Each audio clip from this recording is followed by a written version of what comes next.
I think we should be that. We can get started. My husband's in the bathroom. Well, good morning, and I applaud you all for being here on the coldest day of this winter and probably the coldest day in many years that I can remember. So round of applause to you all for being here. I really expected to see a blank room and everybody on Zoom. So thank you for coming. My name is Pat Jokajtys, and I am with the Onondaga County Master Gardener Program. How many people are familiar with that? We are under the auspices of the Cornell Cooperative Extension. I joined when I retired. I retired from teaching here in Beeville, 34 years, and had to put my energy somewhere. So I became an official Onondaga County Master Gardener probably about 12, 13 years ago when they reinstituted the program. And it is our mission to go out and spread our enthusiasm for gardening and to share best practices with the community. And my thing that I love to do is to go out and give these presentations to the community. So here I am. So today we're going to talk about starting plants under lights. And how many of you have dabbled in this before?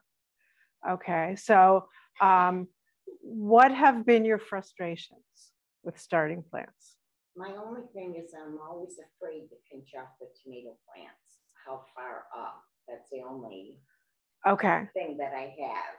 As far normally they do great. Okay. I haven't done it in a few years because I was taking care of family members. Okay. But I've always started my own plants, but I haven't in about 5 years. Okay. So. All right. The pinching thing, we'll come back to that because tomatoes are my thing. Okay. So we'll talk about that later. And I have 35 houseplants and I have no problem pinching them all off. Right.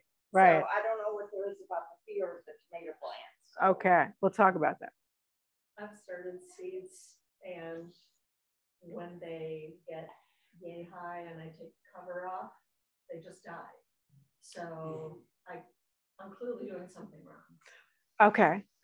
Anything else back there? Mine is timing. I don't know when to actually throw them into the ground and when to get them started.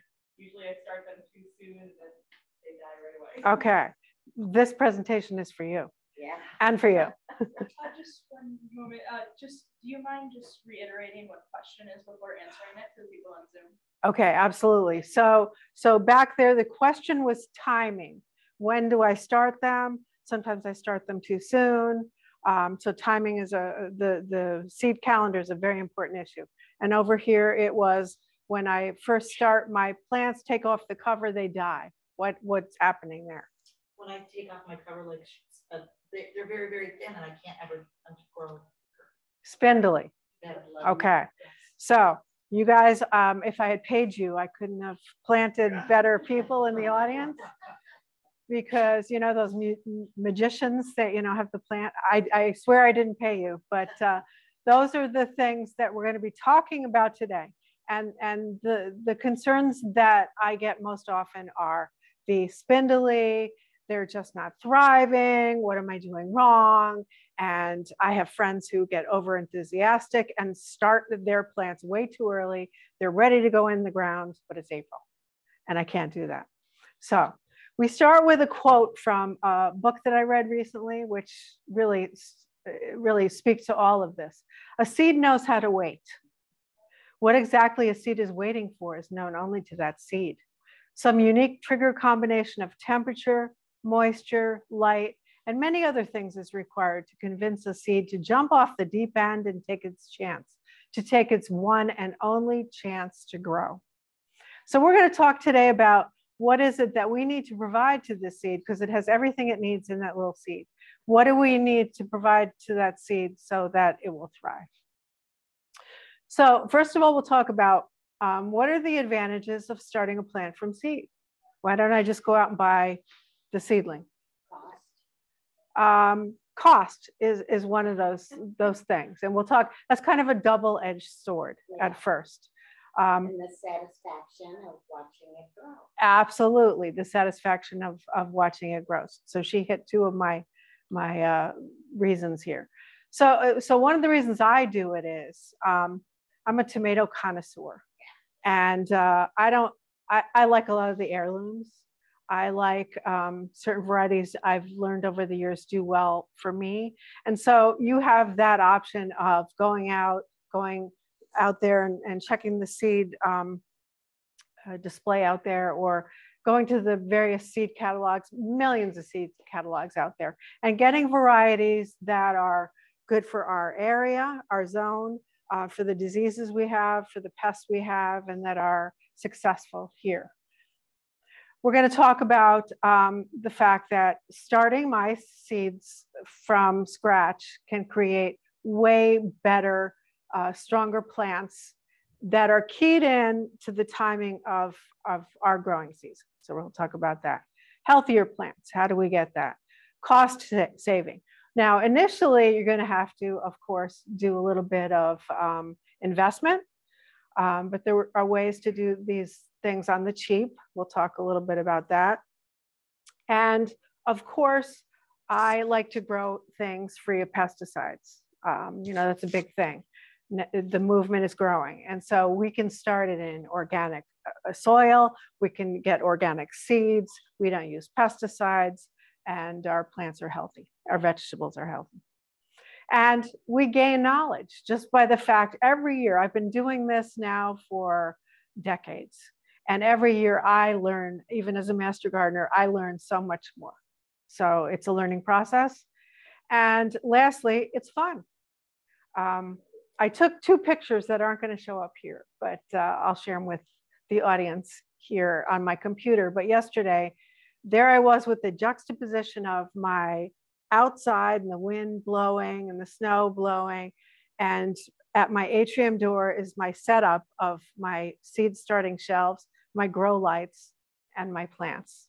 I started plants at the end of December that are for our Master Gardener sale. It's a perennial flower sale that we have in May. And so I have this great abundance of little green things growing in my house. So it's a great thing.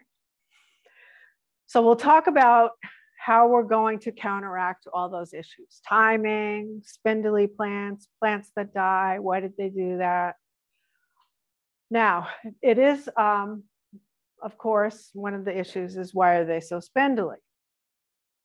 Remember that the name of this presentation is Starting Seeds Under Lights. So how many of you use the windowsill method, where you'll start your seeds and you'll have them in a bright window? Just on the picture window, the rest are under lights. Okay, so the window, we'll refer to that as the windowsill method, is one of the reasons why our plants are spindly, because they just aren't getting enough light in our upstate New York winters. So lights are essential. Number one tip, we want to start those seeds under lights. Now I'll give you, I was an English teacher, so this is a little anti my expertise, but I'll give you a quick little science lesson on lighting. And it's kind of a jungle out there when you first go out there to pick, what am I going to pick? What does this all mean? Full spectrum. In the old days, if I bought these lights, they were these gnarly pink and purple lights that were kind of offensive to our eyes. What do I need to start my vegetable seeds and my flower seeds under lights? Okay, so lights are measured in this unit called kelvins. And the lower the number, the warmer the light. The lower the number, the warmer the light. The higher the number, the cooler the light. Anything over 5,000 Kelvin is best for seed starting. 5,000 Kelvin, okay? Natural sunlight is in that 5,000 to 6,000 Kelvin range. So that's what you want to look for. And you notice that's a little bit on the cooler end of the spectrum than the warmer end of the spectrum. Now, And there you see that again here. When I first started my plants growing under lights, which was several decades ago, I didn't have all the options that we have now. And so I started on under, guess what? The fluorescent shop lights that were everywhere, okay? And honestly, it works pretty well. But they're thick, they're fairly large, they get hot, and they don't provide the key light combination that we really need. Incandescent lights are your typical light bulbs, not good for plants. They're going to get very hot. They're going to burn your seedlings. So those are out entirely. Fluorescent lights. Now, I'm in this little juncture at home. I have a lot of grow lights, and most of them are fluorescent, but I'm graduating over to LED, which we'll talk about lastly. But fluorescent lights are perfectly fine. They make this very high efficiency fluorescent light now that is a T5HO. So remember that one. A T5HO comes in that range that is perfect for starting our plants under lights. They're a little less costly than LEDs. They come right now, the old shop lights were what, like this? Now our fluorescent lights are very, very small, okay? So that's one way to go if you're starting. It's efficient, it's a little less costly, works perfectly fine. But the way that I'm gravitating towards, and the most efficient way, is to grow under LED lights. LED lights run longer. They're very efficient. They are cooler than either your fluorescent or your incandescent. They have just the perfect combination. So they have the red, the blue, the infrared, and the white, but they give off a white light. Okay. And they're mercury free. They're good for the environment. They're better for the environment, let me say. And they're coming down in price every year. And especially this time of year, if you look out there, you'll see some sales. Go for a reputable manufacturer. I think Sunblaster is one that is good. Avoid some of the cheap ones that you may find on Amazon. They're not going to be as good. So before I go on, is there any question about lighting? Just the differences in the lights? Okay. Another quote that comes out of this book, which I learned a lot from, a book by an author by the name of Leslie Halleck, Gardening Under Lights. When it comes to grow lights and light available for your plants, it all comes down to efficiency, how much energy they convert to light versus heat. So you'll hear this term out there in the world of grow lights, high efficiency. And it doesn't mean what you normally would think it would mean, which is, oh, must use less electricity, although that is true. What it means is that efficiency is how much energy is necessary to convert to light, okay? So you'll see those in the world of the LED lights, you'll see high efficiency, but you'll also see it in the world of fluorescent lights. You want to look for high efficiency. Okay, so once we get the lighting thing set up, then we're ready to plant, and we're ready to hear all of those tips which will create less spindly and more time appropriate plants, and plants that don't die when you take the cover off.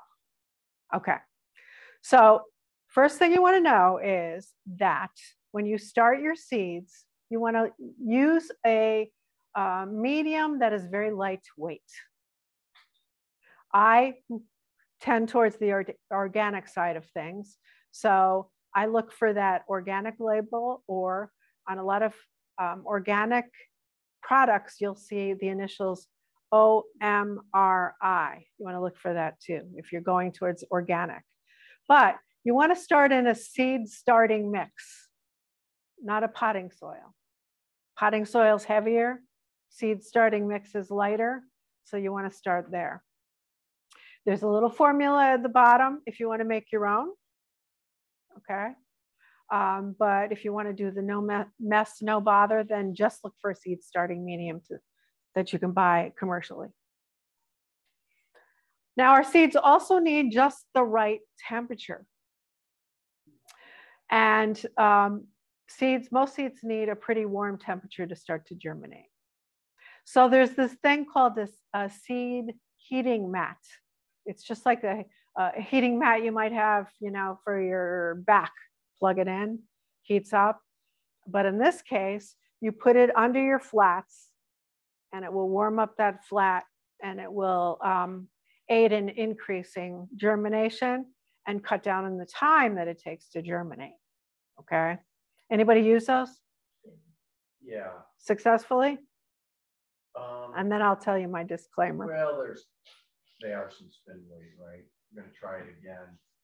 My question comes around.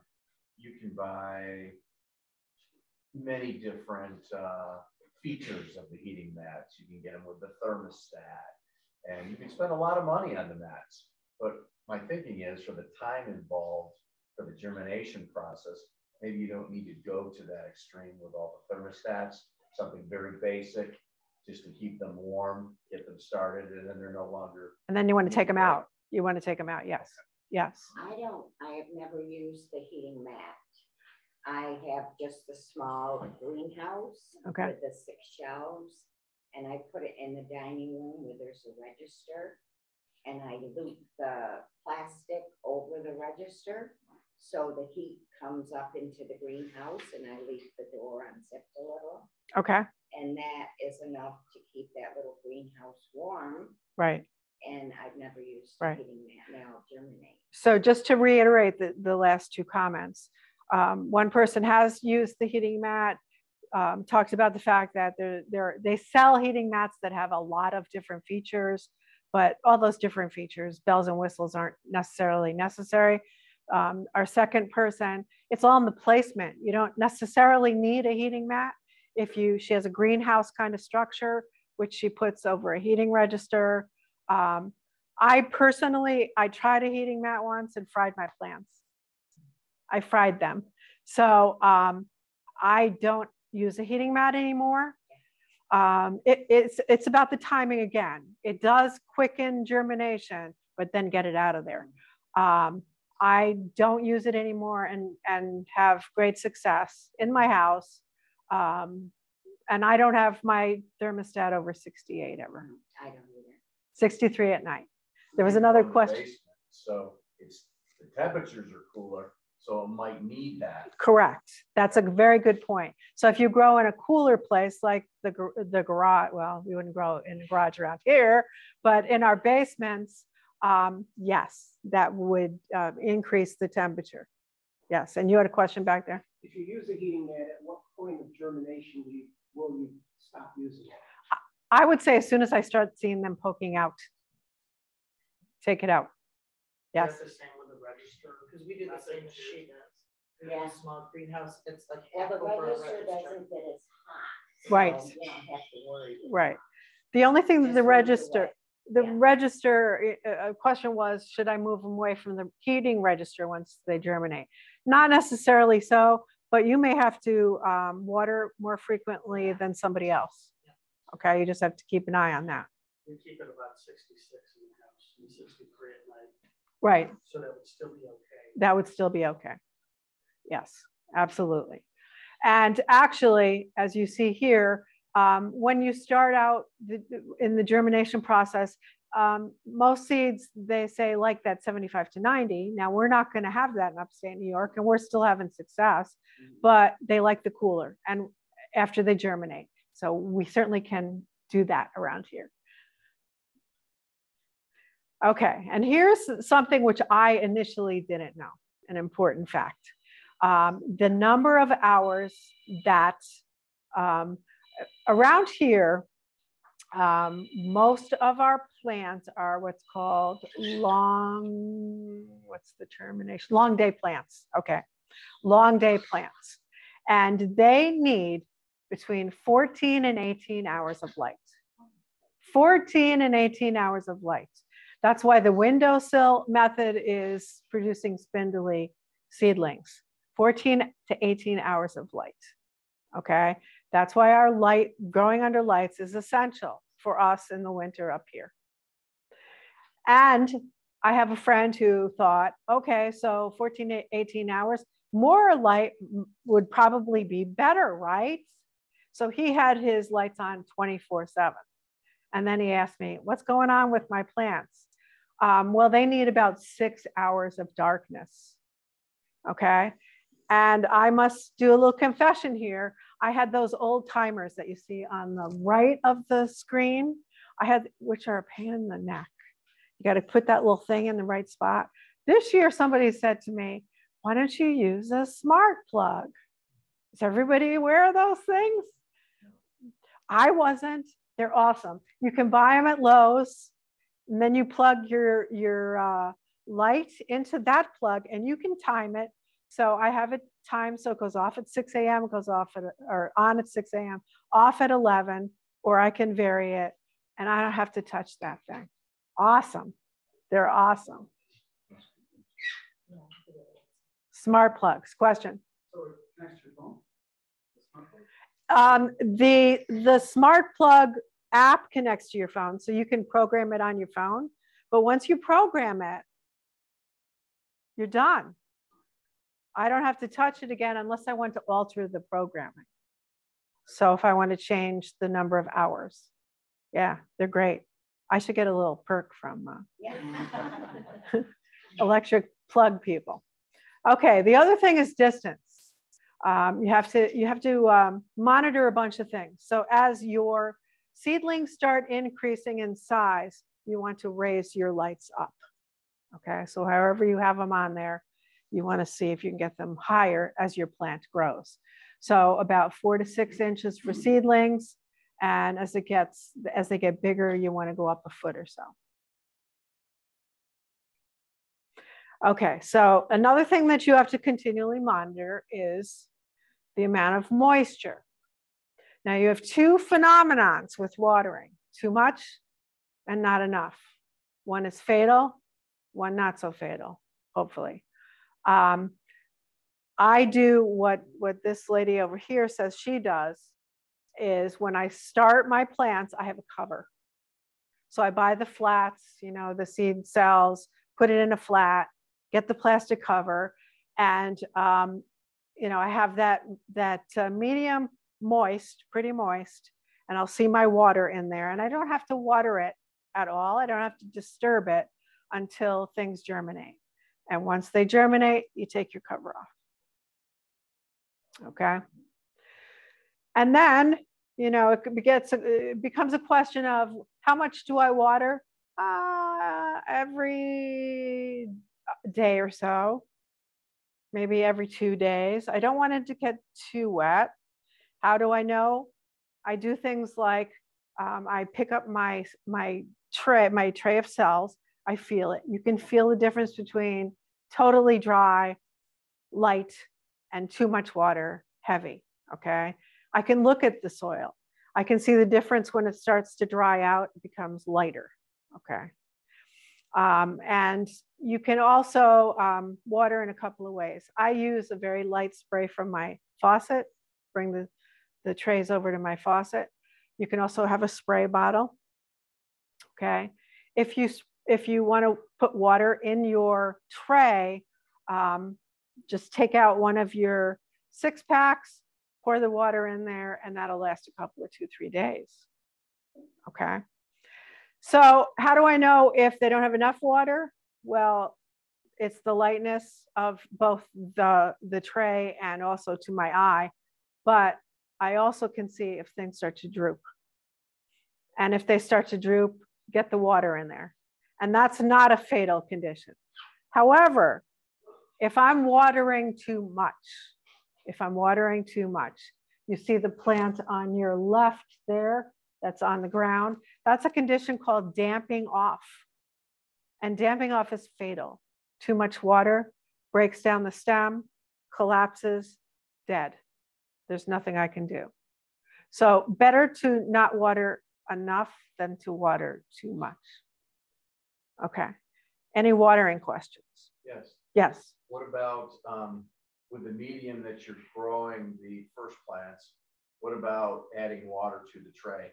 Will it absorb up underneath, or is it better to spray from the top and get the right amount of moisture that way, or have water in the tray below and Right. draw up? Right. Both ways work. For me personally, I water from above, but I have a lot of Master Gardener friends who water from below. So I think it becomes a matter of personal preference. So if you're using a tray, once you plant your seeds, you're going to cover them and you're going to put them over the heating mat. There should be enough moisture in there until they germinate. Correct. As long as I have that cover on. Yes. And the question was, once when you've planted and you put the cover on, is there enough moisture in there so that I don't have to water it until they germinate? Yes. And you can see that by all the water collecting in the cover. If you don't see water collecting in the cover, then your medium probably wasn't moist enough to start with. So you better water it. Okay, and then another tip to getting the strongest possible seedling that I can get is to rotate your flats. Now there's my personal setup there. And fluorescent bulbs, the light is weaker at the ends. So I want to rotate those flats, bring them towards the middle every couple of days, every once in a while, move their position. LED lights have another advantage is they have a more uniform light, so it's not as essential that you move things around as with fluorescents. Okay, and if anybody has any questions anytime, let me know. Now here's another interesting, maybe not well-known fact, that healthy seedlings need a little airflow. And so if you have a table fan that you can put on low, and especially if it's one of those rotating, oscillating ones, let it blow on your seedlings. That will strengthen the plant. Strengthen the plant. It's like out in nature, the breeze is going to strengthen the plant. Also, from time to time, just put your hand over your seedlings. Say hello, put your hand over those seedlings, and that also helps to strengthen the plant. It also helps to keep pests and fungus away, that oscillating fan. So I have my little seedlings. I start them in my narrow little cells. When do I repot? Now here's another case where some people start them in that seed starting mix, leave them in that seed starting mix and say to me, hey, why aren't my seedlings thriving? Because you have to repot them. You have to repot them because you want more size, you want a bigger cell to stimulate feeder roots. You want room to grow, and you want richer soil because remember, you started in this ultralight seed starting mix. So now you want to convert over to a potting mix. Once again, I go towards the organic. It's going to have more nutrients in there. That brand that you have here, that Fox, whatever the hell it is there. What's the name of that? You don't know. There's a very good organic, a couple of good brands out there. They've got seafood. Yes. Seaweed and fertilizers. Yes. And also, you'll often see in the seed starting mix, you'll see worm castings. Those are very good. That's organic fertilizer that you'll see in a lot of potting soil mixtures. Go for that. And that will help the transition to a more thriving, healthier plant. once you get them out of those little cells. I put them in about a 3-inch square pot or a 4-inch square pot. That's big enough, plenty of room to get ready. Next stop will be your garden. So from the little seed starting cell to a 3 or 4-inch pot is plenty of room. And then I start to fertilize. Now there's all kinds of organic fertilizers out there. At this seedling stage, some of the mildest fertilizers, and 2 of my favorites are fish emulsion. My sister hates it because it smells like fish. Yes. And your cats will love it. So I use that. It's diluted in water. Very, very, it's pretty mild as a fertilizer, so it's not going to burn your plant. Also, the worm castings. You can create a little vermicompost tea and water your plants with that. Now I'm going to show you a couple of grow light setups. This is my personal new favorite. I started with a handmade wooden, I think it was 4-shelf unit many years ago. And last year, because I start 1,000 tomato plants. Oh my. So my house is covered in seedlings all over the place. So last year I discovered this utility shelf method, which is awesome. You know, it has airflow, it has the wire, you can put the hooks on, you can put as many lights in there, the storage on the top. So this is a great setup for grow lights. Question? When should we start to fertilize? I start to fertilize probably a couple of weeks after I have transplanted them to the larger pots. And I'll do that maybe, you know, every couple of weeks. I'll do fertilizer. I have just one question. So about your setup, we have one of those miniature greenhouses that we use in like 3 shelves, but it still has the Cover on it. Should we take that cover off? Because I see yours is open, and is that for the airflow or tempering the plants? I would say if your system works the way it is, leave it. I've never used that. Has anybody? You take it off. Okay, so there's. When they're like about this tall, I take it off for air circulation, and I do use the fan sitting on the floor when they're starting to come up also. Yeah. Okay, so there's. I don't leave it on.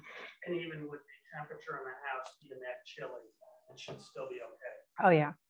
When I take them outside to harden them off, I put it back on and leave it unzipped, and then take it off a day or 2 later and gradually, you know, let them harden off. Okay.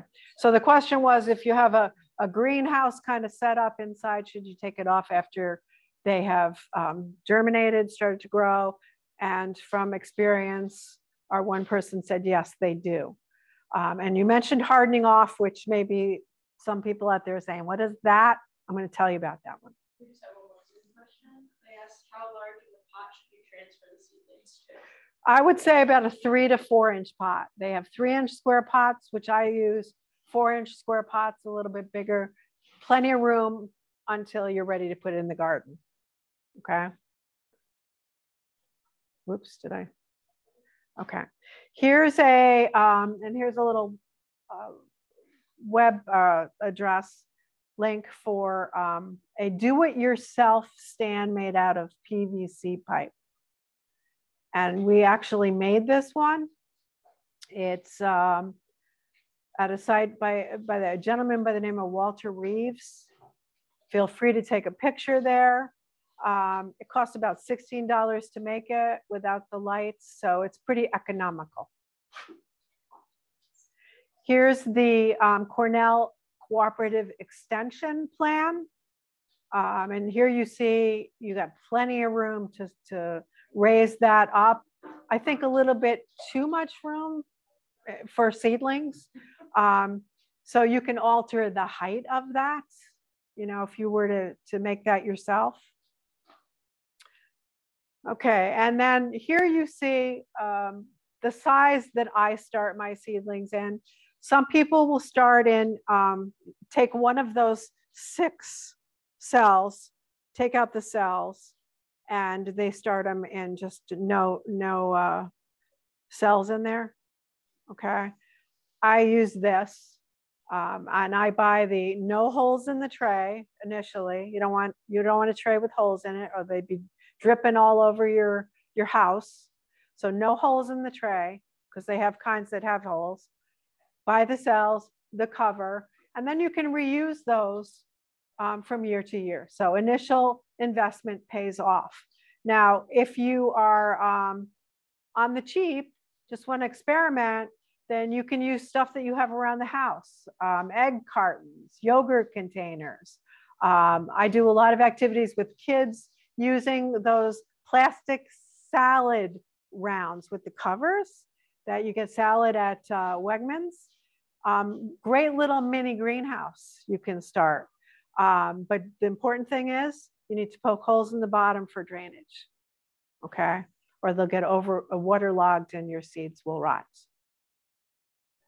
Okay, now we get to your issue. When do I start my seeds? Now, first of all, your seed packet is going to have a lot of important information on there. Or just Google it. There's all kinds of seed calendars out there, and I'm going to give you a link to one at the end of the program. We're in zone 7. No, that's a lie. 5. We're in zone 5. I have notes up here from when I did one in, I did a Zoom one to Georgia. They were 7. So we're zone 5, and our last frost date is historically around May 15th. Okay, things keep changing, but getting a little further. But historically, it's about September 5th or May 15th. And our first frost at the other end is historically around September 15th. Although this year, when was it? It was October. It was well into October. But it's that beginning last frost date that's important for our seed starting. So I look on that packet and I say, okay, so my tomatoes need about 8 weeks. So then I count back from my last frost date of May 15th. I count back 8 weeks, and I should start about the end of March. Okay, so that's a rule of thumb. Look at your packet, see what it says about how many weeks before your last frost, and then go from that. Don't get overzealous.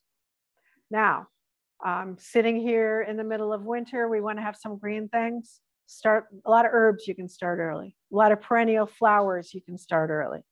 But things like pumpkins, for instance, I have a friend who grows pumpkins to sell, and she was overzealous one year. She said, "Oh, my pumpkins are getting all spindly and they're falling over." And I said, "Well, when did you start them?" "In March." "How many weeks do they need?" 4. "When should you start them?" April, the middle of April. So you start too soon and your plant is either going to get too spindly, or it's going to get way too big for that pot and it wants to go outside, and it's not going to be easy to transplant it. Okay. So here's a sample seed starting catalog. At the bottom of that page there is an excellent link.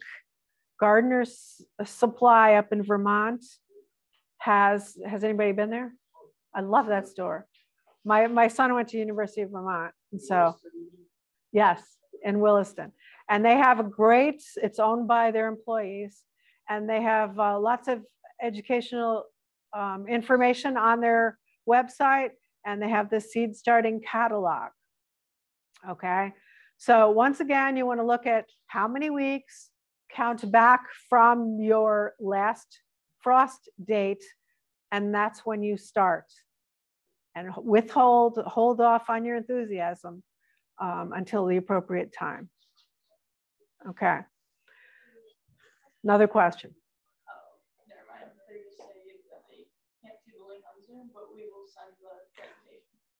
Okay, all right. So get your calendar out, and Gardener Supply also had a great little system of, think about the things that you want to start, and say you got all your seed.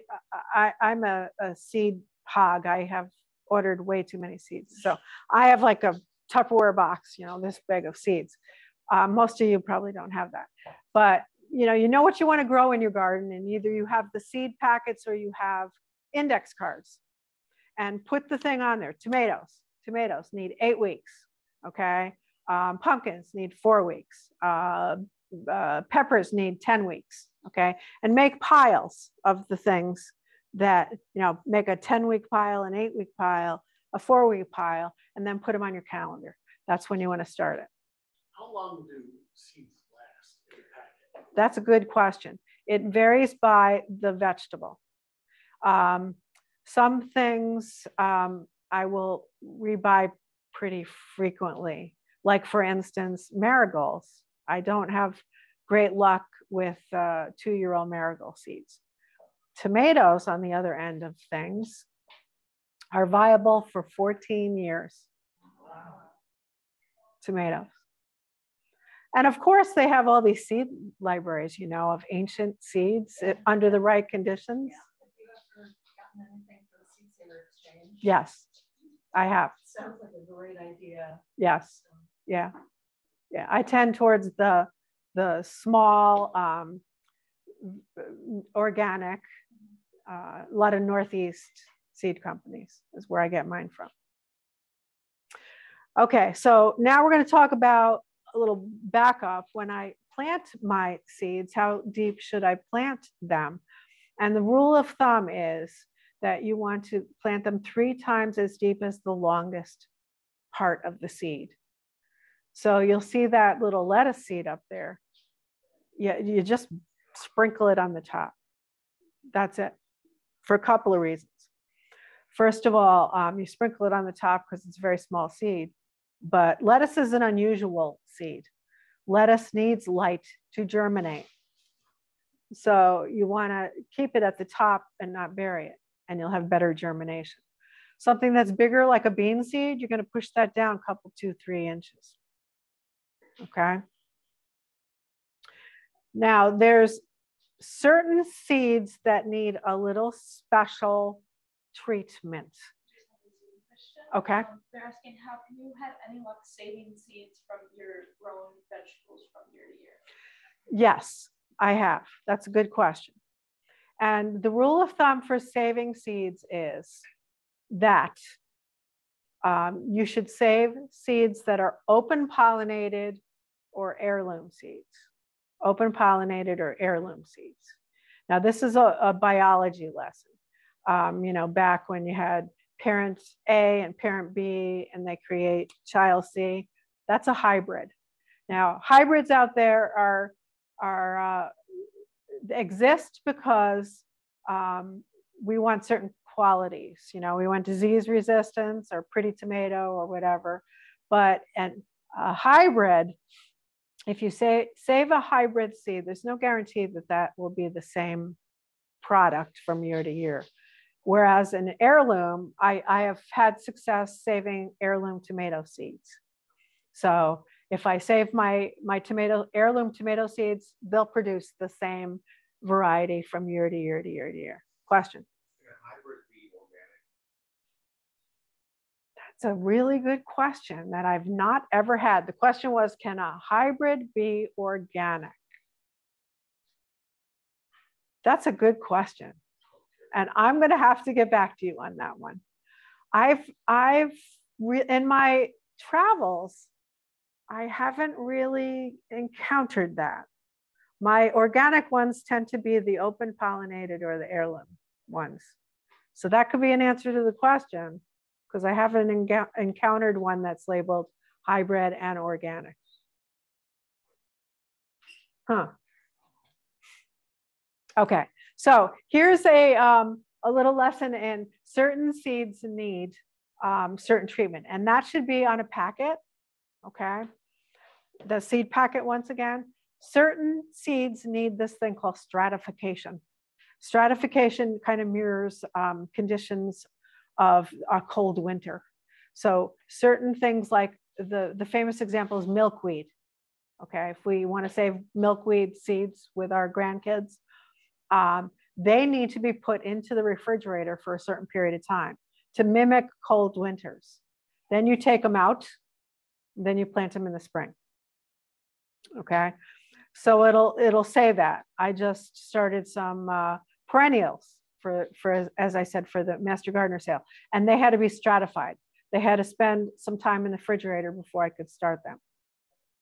So I just asked, I did order some milkweed seeds from Seed Saver Exchange, but they came in the packet. Should I still put them in the freezer for a little bit? I would, because you don't know if they have. Yeah, I would. There are certain things that have better germination if they are scarified. What does that mean? We'll take a nasturtium seed, okay, big round seed. It has a very hard shell. So if I nick it with a nail file, a little piece of sandpaper, it's going to create a little spot where it's more apt to break through there. So once again, look at the packet and they should tell you if you need to do anything like that. Now, if I didn't do it, would I have germination? Probably, but I might not have as high a percentage of germination as if I were to do it. Some other things like peas, those shrivelly pea seeds, will germinate better if you soak them overnight. Okay. I've done that with beans. And beans, yeah. Quite a few things they say will increase the germination if you soak them, but don't forget about them, because then they'll rot. Okay, so here we get to that hardening off thing. One more question. No, fine. Can I plant the seeds for different planting dates, like lettuce, so that I can harvest it throughout the season? Absolutely. Absolutely. That's called succession planting. That's in Gardening 101. Are we doing that one here? So a guide to hardening off. Hardening off is, how do I take them out of this rarefied situation where I started them in my house and get them ready to be planted out in the garden, which is going to be, you know, way different conditions. So I have to do this thing called hardening off. So I start about at least 10 days, can be more. At least 10 days before transplanting to the garden. I want to start out there 1 hour a day.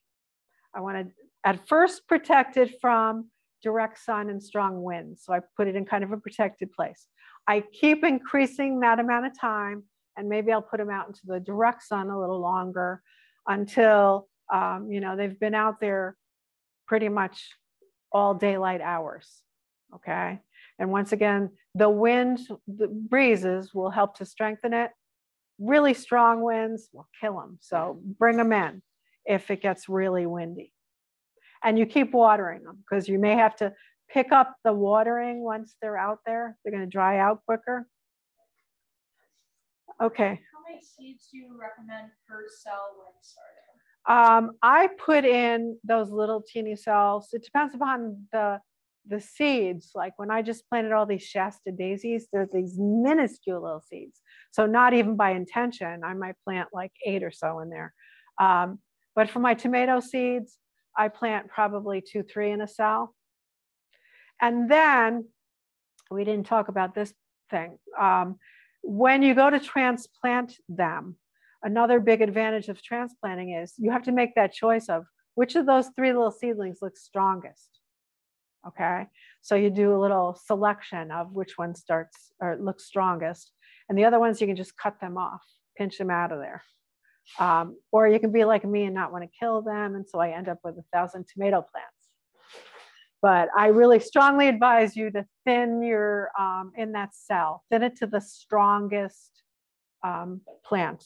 So there are some seeds that you want to plant more than one together, right? Usually, I bought like zucchini right. or stuff, they come 2 or 3. Are you supposed to? No, you don't have to. Okay. So I know they do that, yes.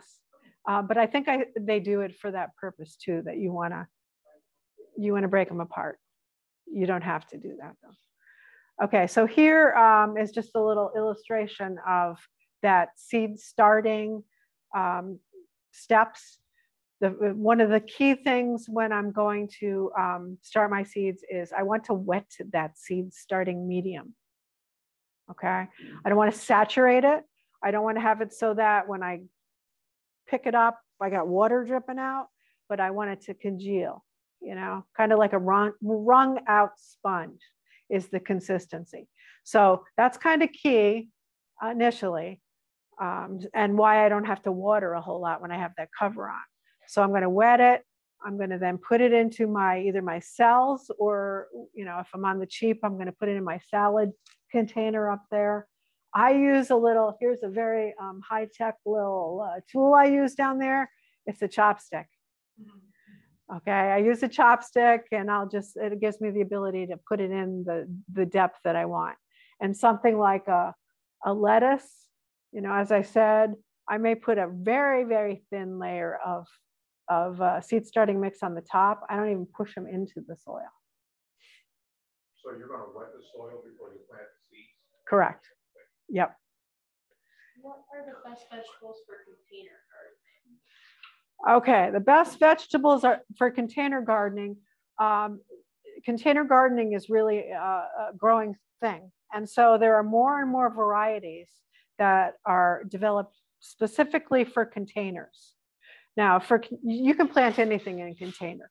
You just don't want to plant what's called a indeterminate cherry tomato variety in a container.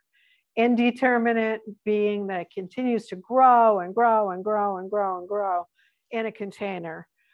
It's going to probably outgrow its situation. But a couple of years ago, I ran into a variety of zucchini that was made for a container.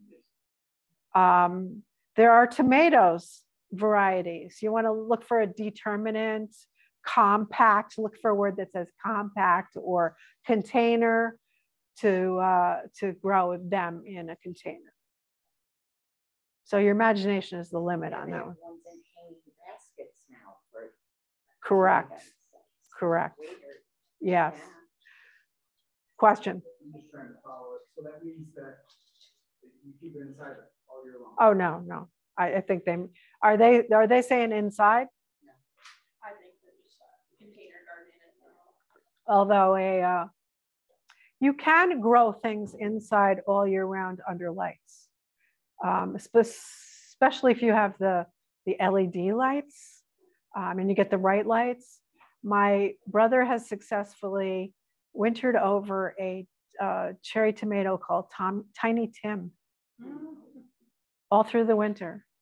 It's astonishing. And a pepper plant as well. He wants to see how long he can keep it going.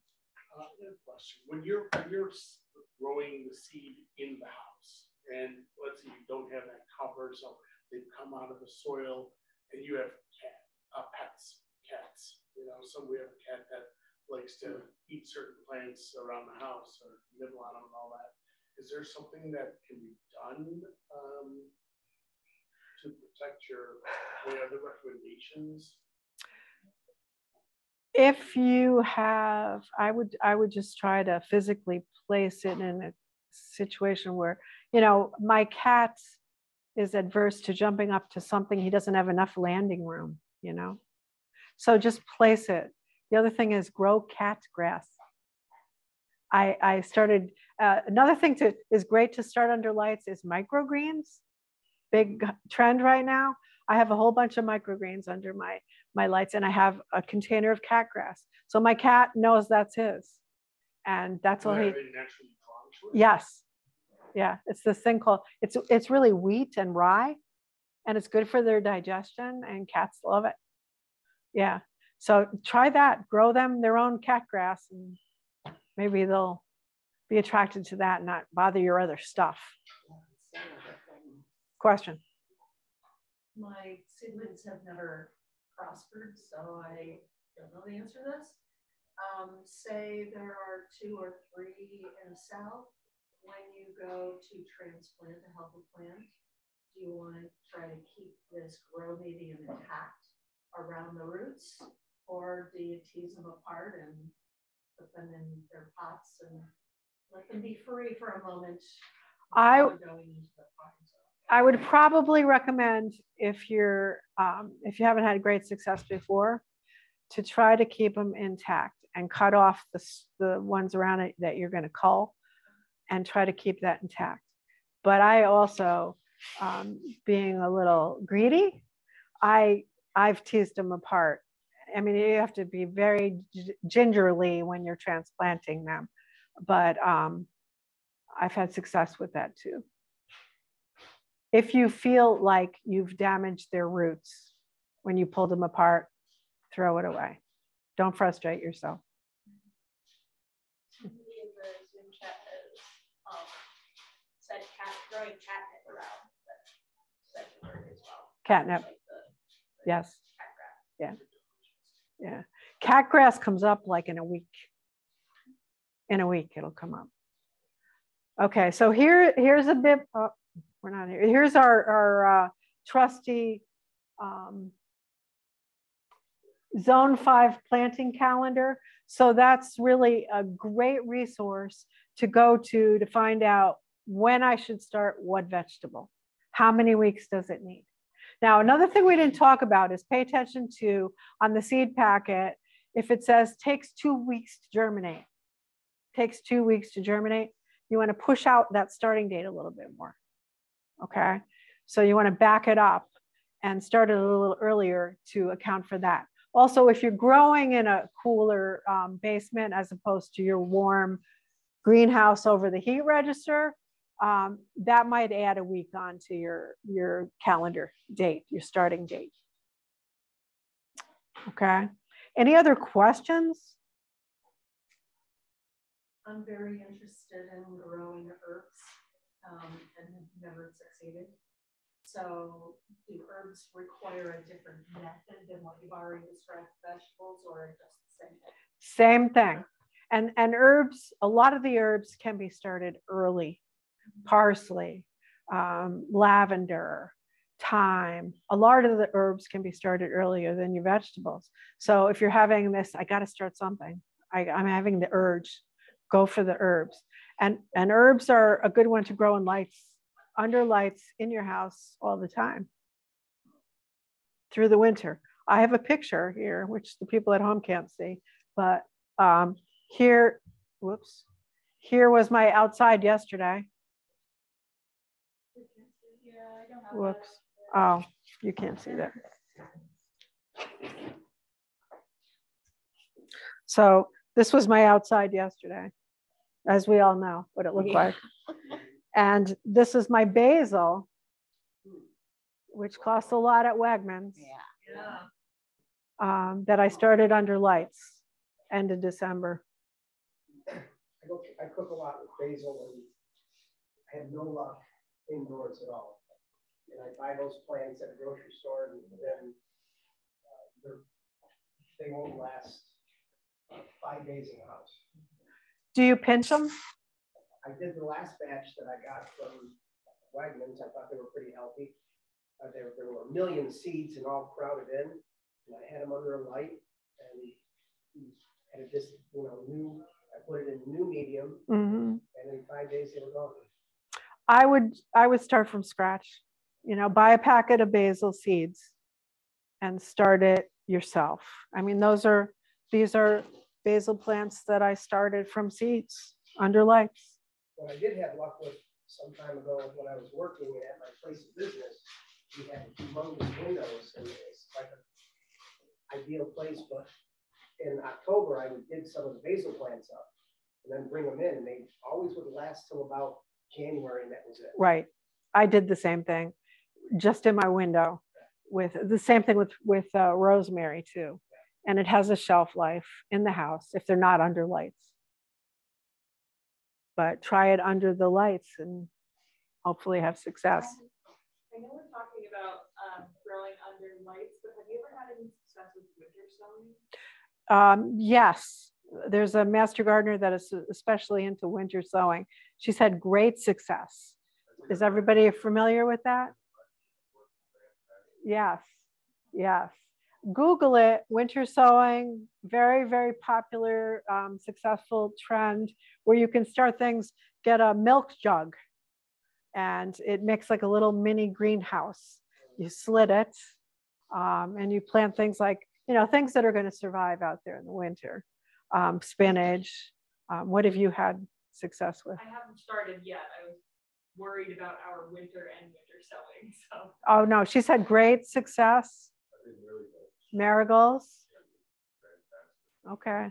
Just Google winter sowing, and it's another way to get your gardening urge going this time of year. Okay. And I purchased a small rosemary little bush, and I took it out in the summers. I brought it in the winters. I had that thing for probably 6 or 7 years, and it was awesome. And it just kept growing, and it got bigger and bigger, and I transplanted it, and then all of a sudden it was done. I've never had another plant work quite that well since then. Yeah, I had one similar that I brought in and out. It turned into like a marigold tree, or a rosemary tree. Yeah, it was not this big around by the time I got finished. Right, but I haven't had success since. Species, though, isn't it? That because someone was telling me at Morrisville they have them planted outside. They're 3-4 feet. They're like evergreens. That's when at the state fair maybe 4 years ago. Wow. It was Morrisville or Cobblestone. Huh. That they're 3 to 4 feet tall. 3 to 4 feet tall rosemary that they must protect them somehow. It's a certain species. Wow. I mean, when I was in Italy, when you're in Italy, it's right. all over the place. Right. Maple trees are here. Right. I'm picking it all over, putting it in my pocket. Yes. Looking at it like crazy. Yeah. I stopped at a small greenhouse. I don't even remember where it was. And they had a laurel plant outside. A bay. A bay. Yeah. And it was probably 4 or 5 foot tall. Wow. A couple feet from her house. Yeah. And it was out all the time. Wow. And I've never seen a tree. And it was outside? Outside, next to your house. Wow. Wow. Question? Are there any local seed libraries that you know of? I know that there is one in the development stages at the what is it called? Northern Onondaga Public Library. Northern Onondaga. Yeah, I think there's 2. Are there 2 out there? There are 2 northern branches, but it's the one that has the big community garden, the Cicero one. She just became a master gardener, the person who's Susan Buswell, and she is in the process of doing a seed library there. Stop by before you leave, and I'll give you some information to contact her. We've been getting all the seed catalogs, and there's a particular pepper that we enjoy growing. We find it's hard to find. Italian long hops. It's a generic term. There's not really an Italian long hop pepper. Okay. It's just around here. You'll go to Italian restaurants and get long hops, or get them at the grocery store. And I'm trying to find out what this variety actually is, because it's like there's no real name for it. But I sometimes hear it's like a cayenne. It's not or Marcilla. Is it sweet or hot? It's hot. Okay. It's usually a long, thin green. It's wrinkly, very wrinkly. Like I don't know how to explain it. It's got a very unique flavor, but it's long and just like wrinkly, like I said. Huh. And it's something green and red options, and sometimes you get them where they're. It's not like the New Mexican one, is it? Seeds are hard to find. Yeah, Italian long hop seeds are I use seeds from the ones I purchased at the market. You'd have to leave them on the vine on the plant a long time. We were good last year. They just wouldn't get rid of them. I mean, the longest we got was like that. It would not get longer, and then they would turn color and it would rot right on the plant. No, I'm not familiar with that one. There's a particular seed company that seems to have lots of stuff called Rare Seeds, Baker's Rare Seeds. You've checked those? I'll show you a picture of it at some point. Okay. Any other questions? Yeah, I I just retired and I'd love to learn more about being a master gardener, but we're from Rochester, so. I would contact your cooperative extension. There. Sorry, Monroe County Master Gardeners. Yeah, there has to be a master gardener program. Yeah. All right. Is that the building that's in Highland Park? Yeah, in Arunquit, I believe. Oh, right. But don't quote me on that. I'm not positive. I'll look it up. But there is one in that place. There's a couple of Zoom questions. Okay. How long do you leave them in the starter soil before transplanting them into bigger containers? Okay, that's a good question, and I skipped over that inadvertently. When they get their second set of true leaves is when you're supposed to transplant them from the little seed starting cell to the bigger pot. So those first leaves that come out are called the cotyledon. That's the one. And those aren't the true leaves. So you'll have one set of true leaves, next set of true leaves, transplant. What has been your experience with starting certain vegetables that they tell you don't like to be transplanted in the spring, like beets, for instance? I don't do it. Good luck. I tend to start the things that have a long season, like tomatoes and peppers, certain herbs. I don't start a lot of stuff from seed. I put the seed right in the garden, like the zucchini and the cucumbers and my peas. And I never start beets or, I mean, I know some people who did and have had success, but I don't start those. I put them right in the garden. Pollination wise, I discovered something 2 years ago. Every so often when you go to the regional market here, you can talk to a farmer that truly knows what's going on. Most of them are just there trying to sell stuff. But my neighbor on both sides, they're lawn freaks, and we lost like 2 years. I didn't get cucumbers. Yeah. And they tell you to go out there and so I'm not going to pollination. But not only is it the lawn fertilizer. The one neighbor, the wife is paranoid of bees, and they brought someone in and sprayed the entire yard. I didn't get any cucumbers on there. So when people think that, oh, what am I doing something wrong? Right. You don't think about that. Pollination. Now, I don't know if this will work in your case, and you probably already do it, but a whole nother presentation I do is companion planting. And I'm a big believer in planting flowers in my vegetable garden. I just read about that. Yeah. Or around my vegetable garden. And you can get self-pollinating cucumbers. Yeah. And you can pollinate, things like zucchini, where, you got the male and the female, and you can take a little Q-tip and pollinate them yourself. Yeah.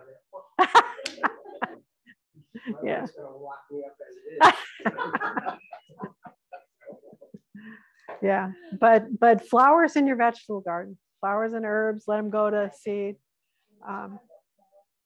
I always do marigolds. Marigolds are a great one. I do cosmos, are a great attractor of bees.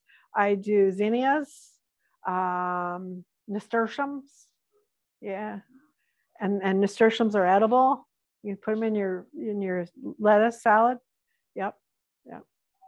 This past year, I planted eggplant with coneflower. And we had 6 eggplant plants, and I think I got 17 eggplants. Wow. So I think they did well. Yeah, yeah. Companion planting, also called interplanting. Do a little research on that. That's the whole science of what goes next to what benefits it. Yeah, that's a whole nother presentation. Some of your seed catalogs will give you a little paragraph. Yeah. Yeah. Or don't put this next to this. Right. That's a bad thing. Potatoes are about the only thing they recommend not putting next to nothing. Right. And then there's the whole rotation of crops issue, which is another thing. You want to make sure that you don't plant things like in the nightshade family, like tomatoes, potatoes, peppers in the same place the next year. You want to rotate them. Another issue I had, if anybody's local, the compost at the county site is, if you catch it, it's pretty good stuff. It's very good stuff. stuff. A lot of times it's hot because they're cranking it out too fast. Right. And I've always gotten a batch of it like this year in August, and I just let it sit. Correct. Because one year they wiped out everything. Wow. It was too hot. Yeah. The year they did the amphitheater, because they were putting Oh, that's 1,000 yards over there, so they were cooking it too fast. Yeah. And it wiped out everything. Wow.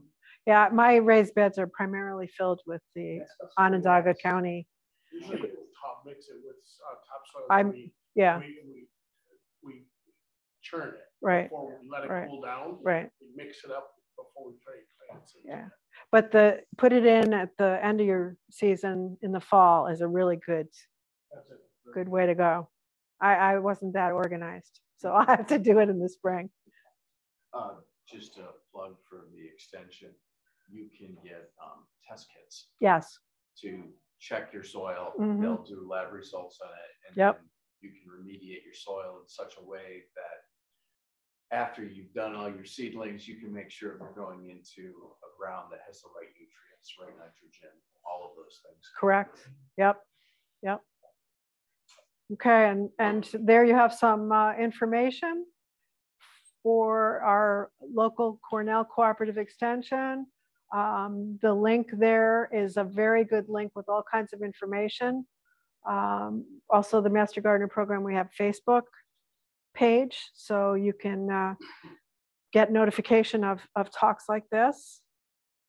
Okay, and any other questions? No, there is one at the regional market. There is one guy there. I don't know him personally, but it's Fox. Wiley Fox Farms. He sells yes, all organic stuff. And all heirlooms. Yes, and he does. He sells nice. I got the best broccoli from him last year. Yeah. Oh my, it was I've struggled with broccoli for many years. And this variety, big heads and